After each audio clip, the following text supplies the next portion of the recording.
Jėzus keliauja savo misijos pradžioje į Galilėją, į periferiją, toli nuo religinio centro.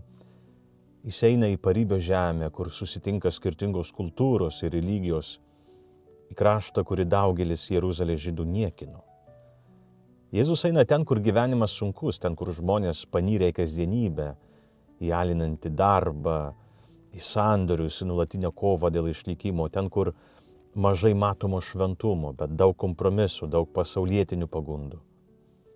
Jis eina pas pavargusius žmonės, išsekintus kasdienės naštos, ten, kur svarbu tik šiandieną, kur kiekvienas bando išgyventi kaip gali, vienas dirbdamas sąžiningai, kitas apgaudinėdamas, kitas išnaudodamas, dar kitas turtėdamas kitų sąskaitą. Tai miestas, kuriame vargšai tampa vis vargesni, o turtingieji vis turtingesni. Bet tai ir vieta, kur pamirštamas Dievas. Užsiėmė klausimais, ką valgyti, kuo apsirengti, kaip išgyventi dar vieną dieną. Žmonės pamiršta tai, kas svarbiausia – gyvą santykį su juo.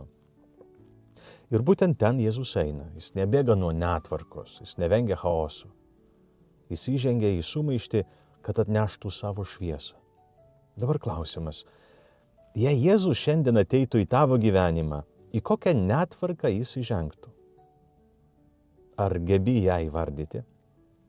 Pagalvok apie tai ir įvardyk tą vietą. Tai jau labai svarbus žingsnis pamatyti, o ne ignoruoti. Palaimintos dienos.